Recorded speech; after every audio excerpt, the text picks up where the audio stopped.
Hi guys, this is Kaylin with Who Is Like You Ministries. Welcome back. It's been a minute. It has been a really crazy um last few weeks because we have moved. I don't know if you guys can tell, but the room looks slightly different. The background, it still has books, but it looks slightly different, and so we just had our big move from Chicago, Illinois to Ohio. Um, Justin is has started at OSU, so we've been here for 2 weeks today, actually. So it has been a really great experience so far. The area that we're in, everybody that we've encountered has been so nice. The move was exhausting, and that's part of the reason why it has been so long since I've put anything on here for you guys. I'm so sorry.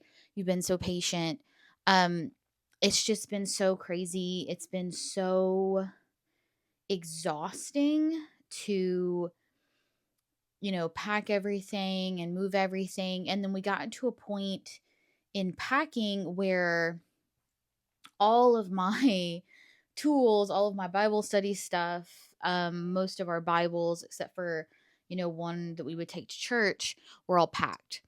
So I was like, I don't know how I'm going to, film anything or do any kind of significant study with you guys because everything was just packed. So all of that is to say that's a big reason why, the main reason why it has been so long, and just this transition in general. I mean, we were in Chicago for 4 years. We absolutely loved it. We were with our church for 2 of those 4 years, and it was a very emotional uh, leaving for the church. We have been blessed enough to have been surrounded over these last 2 years by some of the kindest people who encouraged us, who learned alongside us. We had a fantastic youth group that we taught at this church. So it was a really emotional end, but it was a good end because I think it's much better to be sad that you're leaving someplace that you love so much than to be so eager to leave because you hate it so much.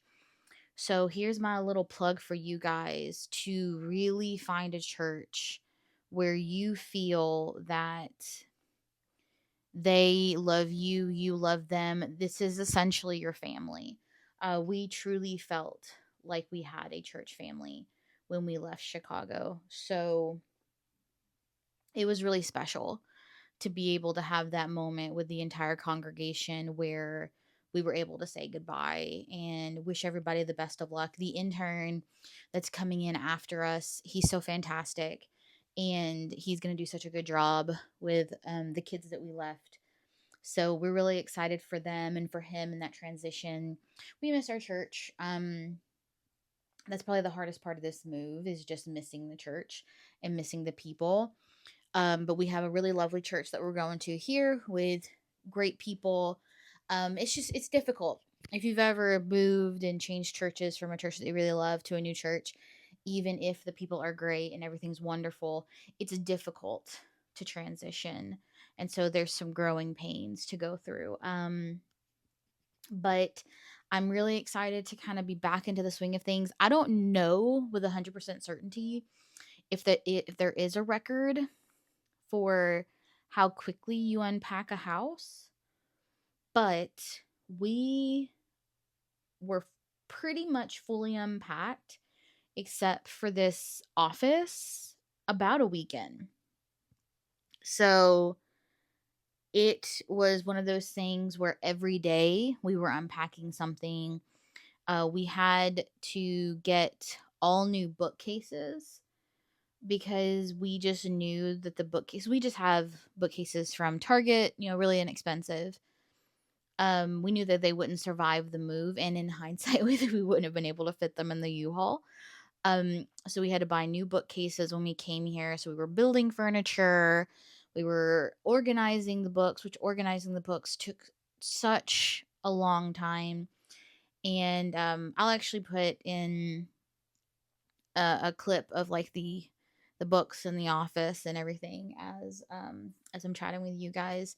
Um, but we have this beautiful bookshelf that we got off of Amazon that is kind of like it's like our fancy shelf. It's not fancy by any means, but it feels like our fancy shelf because it looks so different from the Target ones. And so we kind of split it where I have one side and it's behind my desk and Justin has another side. And so we were organizing all of the books that would go in there. And then we have all the other shelves. Like Justin has an archaeology, Old Testament shelf. He has a Greek, Hebrew grammar, apologetic shelf. And when I say shelf, I mean like the whole bookcase. And then I have a kind of a science and religion, church history shelf, and then almost a full. Actually, both of these shelves are kind of a mixture. Half is church history, half is science and religion, and then we have just our Bibles, just kind of across the top, very similar to how we had before, but the bookcases aren't all right next to each other. So that took a very long time. We probably spent 3 days just on this room because the books are the majority of what we like, of all the things that we own. When we put everything in our U-Haul, half of the U-Haul was books. And like, a couple of kitchen boxes here, a couple of, miscellaneous boxes, but of all the boxes that we had, a good 97 to 98% of them were just books. So we realized that we had a problem, but we also, really wanted to be more intentional with how we put these books together because of how this room is laid out. It's kind of like you can walk around the desk. It's a bit of a narrow walkway, but you can walk around the desk. We really wanted to be able to get to everything that we might need while we're in here.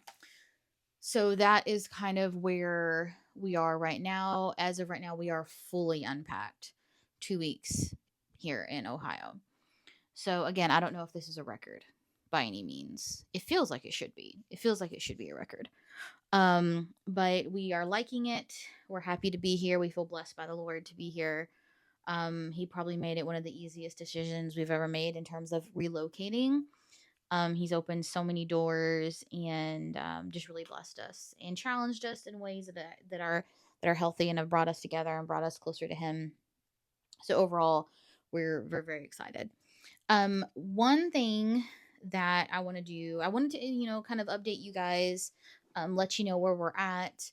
Apologize for the delay, but I also wanted to dive back into First John.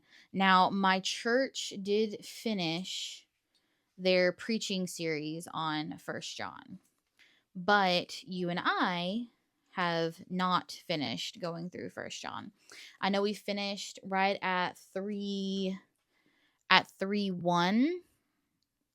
So what I thought we would do today is go through maybe the first half of 3 or all of 3. And then Justin actually preached on First John 4. So I'll go through in our next video, I'll go through First John 4 with you guys with notes that are already there from Justin's sermon. And then of course we will finish up First John in another video with First John 5. So let's go ahead and dive in to First John. Okay, we are all set up now. It took me a minute to figure out kind of how, with this new desk, we both have got new desks because we really didn't, honestly, nothing else would have fit. That wasn't the original intention for the reason behind the new desks, but nothing would fit. apart from what we put in there. So it was a bit of a journey to figure out how to put this little clip where you are, what's holding you right now. It was difficult to figure out how to put that on there. Okay, so we ended at 3-1. So let's see. I think just because it's a transition, I think we should go from 3-2 to 3-10 for right now. And then in our next video, we'll go 3-11 through the end of 3 at 3-24. Just because we're getting back into the swing of things, and I think it would be good. I think it would be good for us to kind of figure out,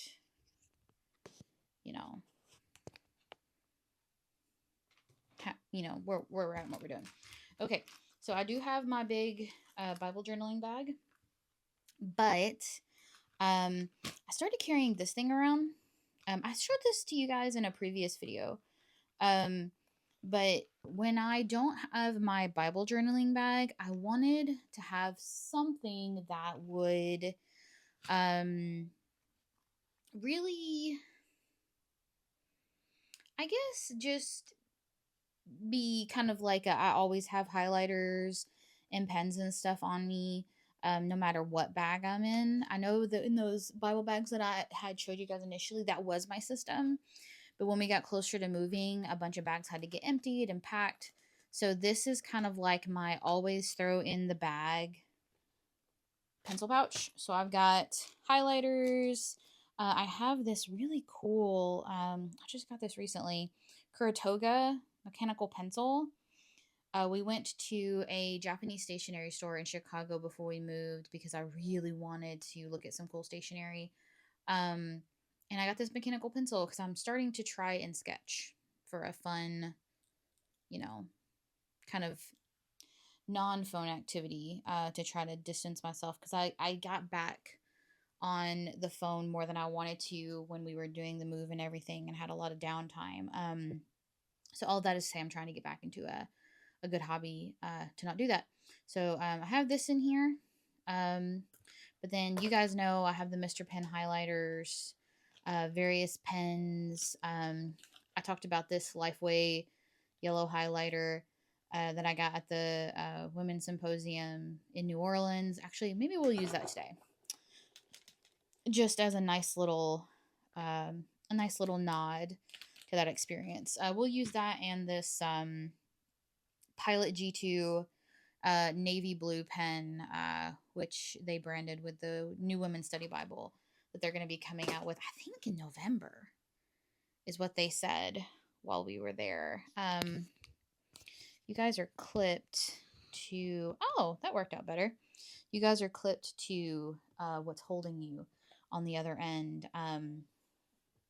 So I just want to make sure that you can hear and everything. Okay, so this video is very all over the place, and I'm not as put together as I usually am. But I was kind of nervous to start filming these again because it's been a while and I'm not in the groove of it anymore. Just because I've been focused on so many other things with packing and everything. So bear with me with this video and how it does. Okay. So starting with 3-2, we're going to go through to 3-10. So as you guys know, what we do before we start is we just read through the verses to get familiar with everything. So, beloved, we are God's children now, and what we will be has not yet appeared. But we know that when he appears, we shall be like him, because we shall see him as he is, and everyone who thus hopes in him purifies himself as he is pure. Everyone who makes a practice of sinning also practices lawlessness. Sin is lawlessness. You know that he appeared in order to take away sins, and in him there is no sin. No one who abides in him keeps on sinning. No one who keeps on sinning has either seen him or known him. Little children, let no one deceive you. Whoever practices righteousness is righteous, as he is righteous. Whoever makes a practice of sinning is of the devil, for the devil has been sinning from the beginning. The reason the Son of God appeared was to destroy the works of the devil. No one born of God makes a practice of sinning, for God's seed abides in him, and he cannot keep on sinning because he has been born of God. By this it is evident who are the children of God and who are the children of the devil. Whoever does not practice righteousness is not of God, nor is the one who does not love his brother. So as you guys remember, First John has a lot of emphasis on love.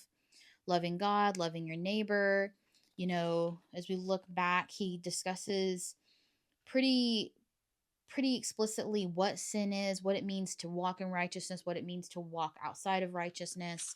So now we're kind of transitioning into this passage called Children of God, where he's opening up to talk about this concept of love. So one thing that we do next, guys, is we go through and we highlight things that stand out to us. Now, I'll tell you right now, I have not tested this highlighter. I wonder if we should just really fast just test this guy out and see.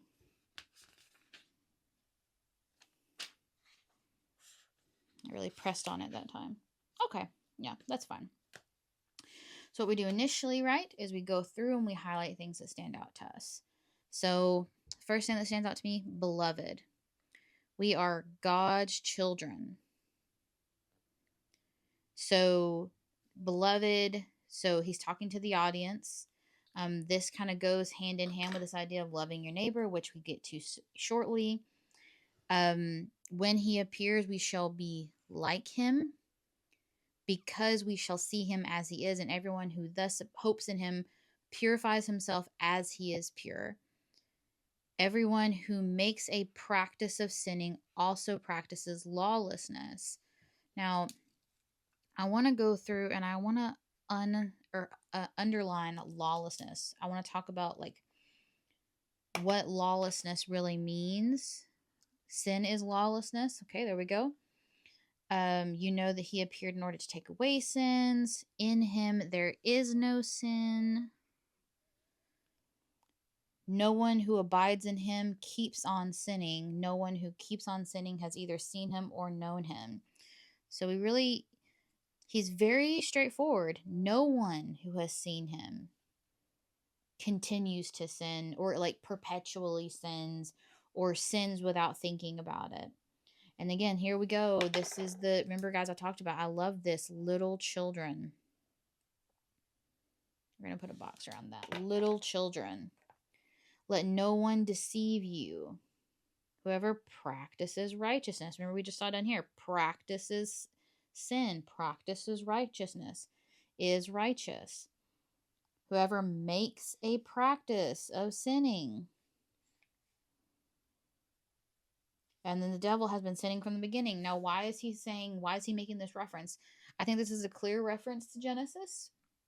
When, you know, the first sin was committed because Eve was misled by the serpent, misled by the devil. So, you know, the devil's been doing this from the jump, been doing this from the get-go. No one born of God makes a practice of sinning.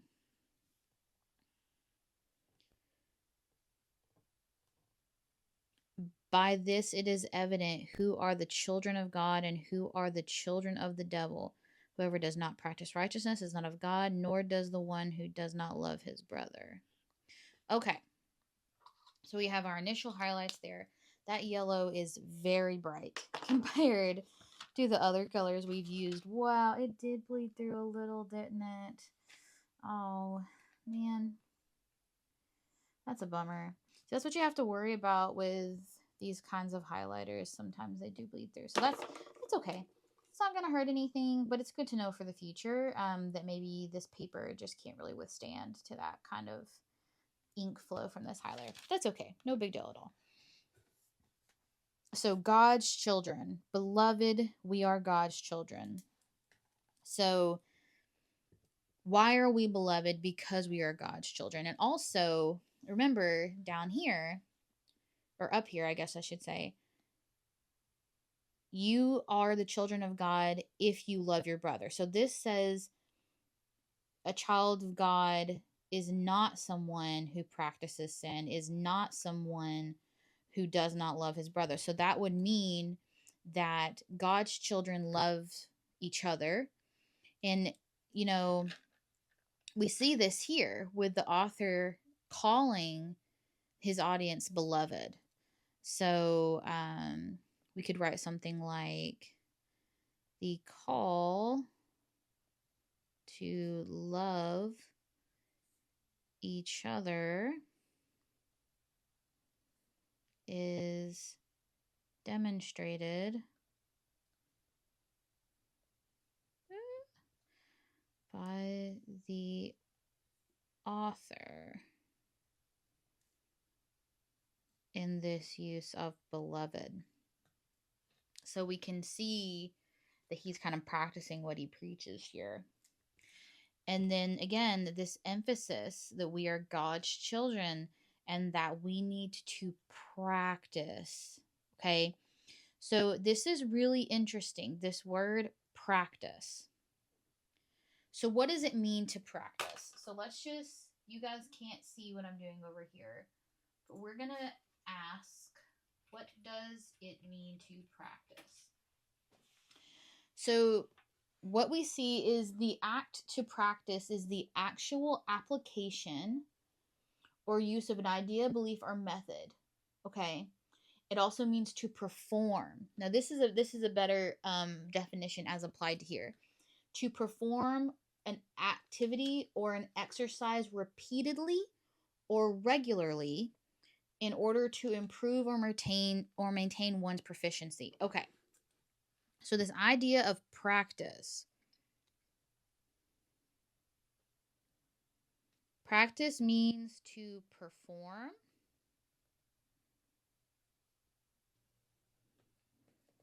an activity in order to perfect it. So this is alluding to us that to practice sin or to practice righteousness is an intentional choice. Kind of think of it like, if you are someone who's learning to crochet, or, if you've got, if you're really into a sport like volleyball, softball, football, whatever, what do you do to get better at that activity? You repeatedly do it. You do that same exercise over and over again until you get it just right. Like, it makes me think of how when I was learning to crochet, there's always a foundation chain, right? And you want it to not be tighter in some places, looser in other places. You want it to be uniform throughout. And I remember that when I first started crocheting, I would just make chains all the time, repeatedly, until I felt like they were really well done. And then I learned my first stitch, which was a single crochet. And everything that I made for the longest time was nothing but single crochet. I was practicing these fundamental things to try and perfect this craft that I was working towards. So this is telling us that this is a conscious choice, that we can choose to either practice sin or practice righteousness. And that honestly, as we continue down one of those paths, it gets easier to do one and harder to do the other. And I think that this is evident with our day-to-day life. So like, if you have a choice between doing something that is right, like say telling the truth in an uncomfortable situation, or lying to make it easier for yourself, you don't have to deal with repercussions, you don't have to deal with this person being upset with you. It's easier. It's easier to sin. It's harder to be righteous. But the practice, getting into the habit.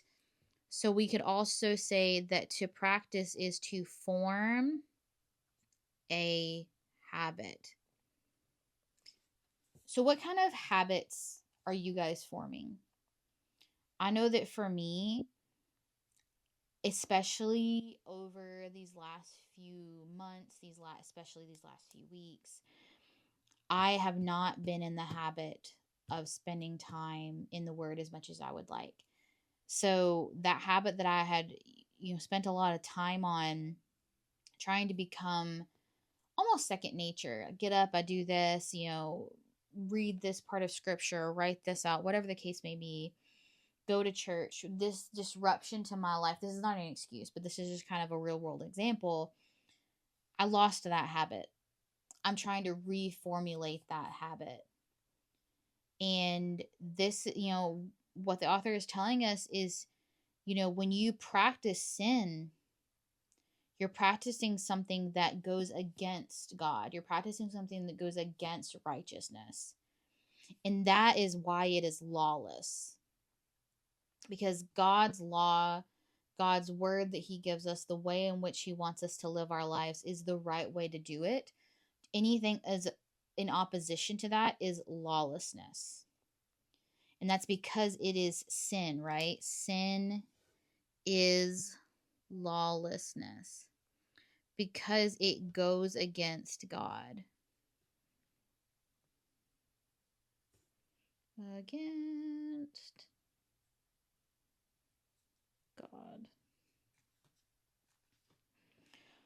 So we want to be intentional with our actions. We want to be intentional with our habits because we have been given, or if you've been saved, you have been given, this pull to be closer to God, to be more like God, to be righteous like God. One thing that I have described to my youth group or people that I've taught before is before you are saved and you give your life to the Lord. I'm trying to find something that will serve as a good illustration here. Okay. Let me see if I can do this in a way that makes sense. I'm going to have,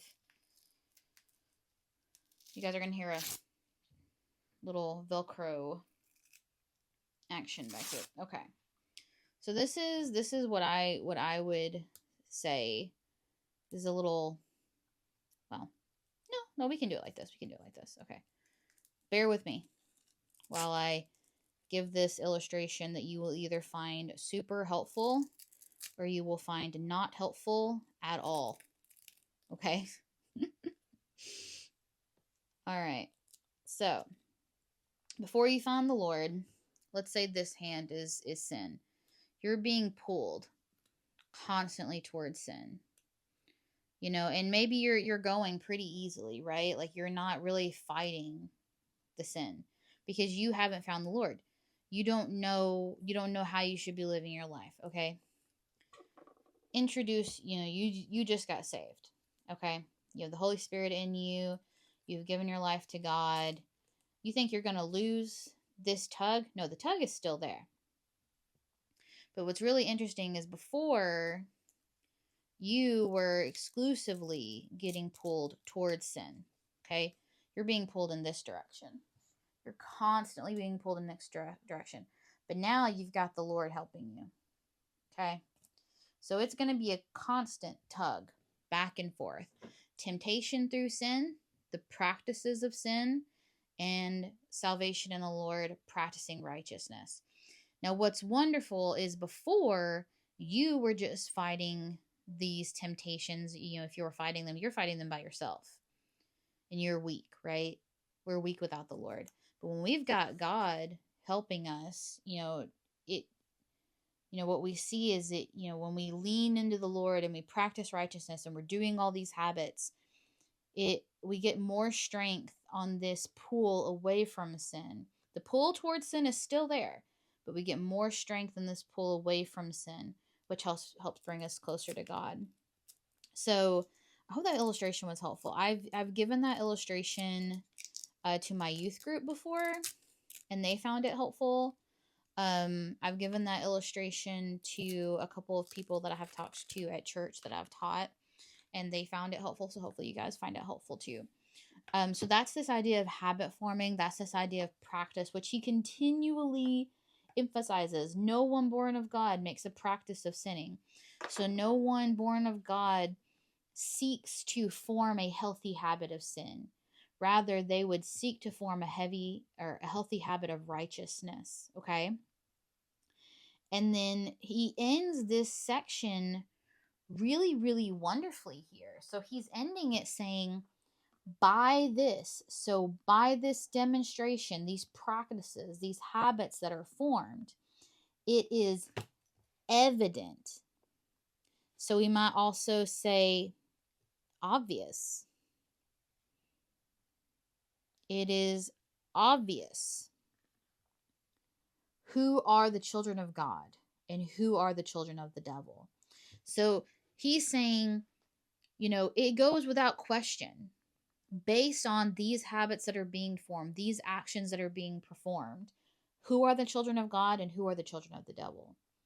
Because whoever does not practice righteousness is not of God. It's not may not be of God. It's not possibly will not God, is not of God.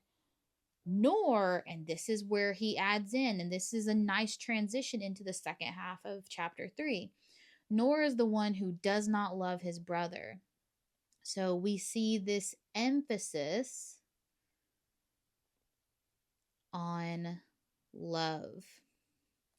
So he is transitioning into this other conversation, which is going to center around this concept of loving yourself, but more importantly, loving your neighbor, loving your fellow brother or sister in Christ, which we're going to talk about next time. I think we're going to have to add like a little, I don't like doing tip-ins, but I think we're going to have to add that just because I have no self-control. So we're going to have to do that for the second half of chapter 3 when we come back next time. But y'all, I'm so glad that we were able to get back together. I really am so thankful that you all have been on this journey with me and have found these videos to be helpful. At least I hope that you're finding them to be helpful. I hope that these are encouraging you to get into the Word. I hope it's encouraging you to think about what you're reading, to take your time reading it. I thank you so much that you have bared with me while I'm kind of, like I said, getting back into the swing of things. This next video will be a lot smoother and less chaotic and scatterbrained. But I just pray that you find time to be with the Lord today. I pray that you find the time to spend in His Word. I pray that the Lord blesses you.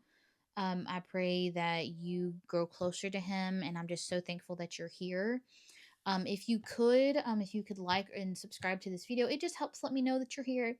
It's kind of like filling out a connect card or a visiting card at a church. This is your way of telling me that you were here. And if you want to comment any questions that you have on anything that we've covered today or in any future things that you want to cover, I'd love to see that.